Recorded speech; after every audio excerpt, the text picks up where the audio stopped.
Assalamualaikum warahmatullahi wabarakatuh. Kami kelompok 2 ingin mempresentasikan dengan materi yaitu fungsi aktivasi JST dan prosesnya pembelajaran terawasi dan tak terawasi. Kelompok 2 ini terdiri yaitu Muhammad Bayu Ardiansa dan saya sendiri Dede Putra Zami. Di sini slide pertama yaitu pengertian jaringan saraf tiruan. Jaringan saraf tiruan atau JST merupakan salah satu metode dalam kecerdasan buatan yang meniru cara kerja otak manusia dalam memproses informasi.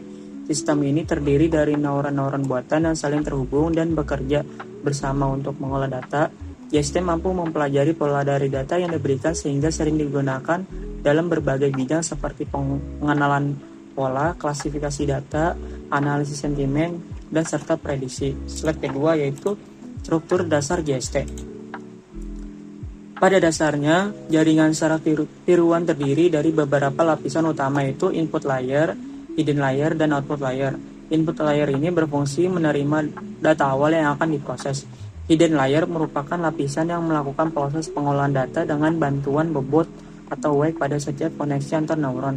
Sedangkan output layer berfungsi menghasilkan hasil akhir dari proses perhitungan yang dilakukan oleh jaringan saraf tiruan. Slide ketiga yaitu pengertian fungsi aktivasi kembali. Fungsi aktivasi merupakan fungsi matematika yang sering digunakan untuk menentukan apakah suatu neuron akan aktif atau tidak dalam jaringan saraf tiruan. Fungsi ini berperan penting karena menentukan nilai output yang akan diteruskan ke neuron berikutnya.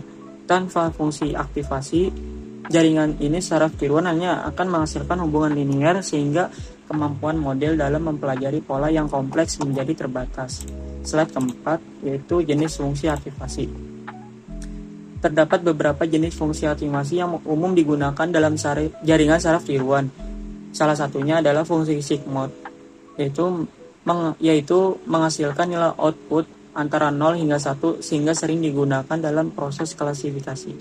Selain itu, terdapat fungsi theta yang menghasilkan nilai antara -1 hingga 1. Fungsi lainnya yang cukup populer adalah RLU atau Rectified Linear Unit yang sering digunakan pada model deep learning karena mampu mempercepat proses pelatihan model.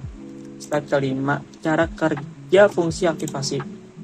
Proses kerja fungsi aktivasi dimulai ketika neuron menerima input dari neuron sebelumnya.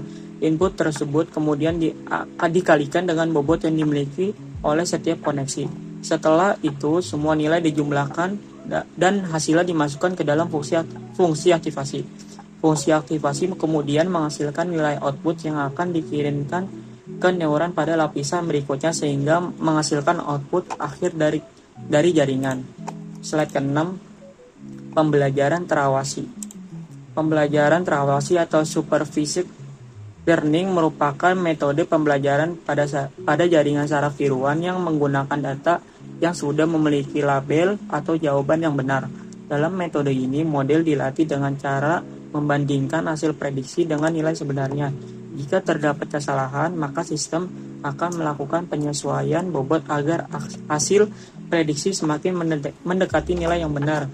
Slide ketujuh yaitu pembelajaran tak terawasi. Unsupervised learning. Berbeda dengan pembelajaran terawasi, pembelajaran tak terawasi atau unsupervised learning merupakan metode pembelajaran tanpa menggunakan data label. Pada metode ini, sistem akan mencoba menentukan pola atau struktur tertentu dalam data secara mandiri. Metode ini biasanya digunakan untuk mengelompokkan data berdasarkan kemiripan karakteristik yang dimiliki. Slide ke-9, perbedaan pembelajaran terawasi dan tak terawasi. Contoh penggunaan pembelajaran tak terawasi dapat ditemukan pada proses clustering atau pengelompokan data.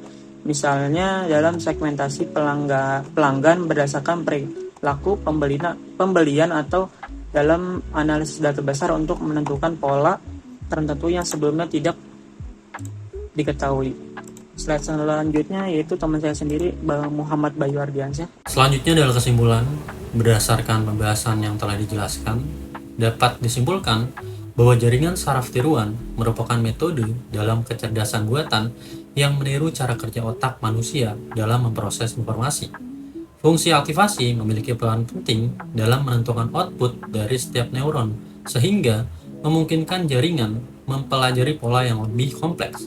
Selain itu, proses pembelajaran dalam jaringan saraf tiruan dapat dilakukan melalui dua metode utama, yaitu pembelajaran terawasi yang menggunakan data berlabel dan pembelajaran yang tak terawasi yang tidak menggunakan label data. Sekian dari kelompok kami, kurang lebihnya mohon maaf. Wassalamualaikum warahmatullahi wabarakatuh.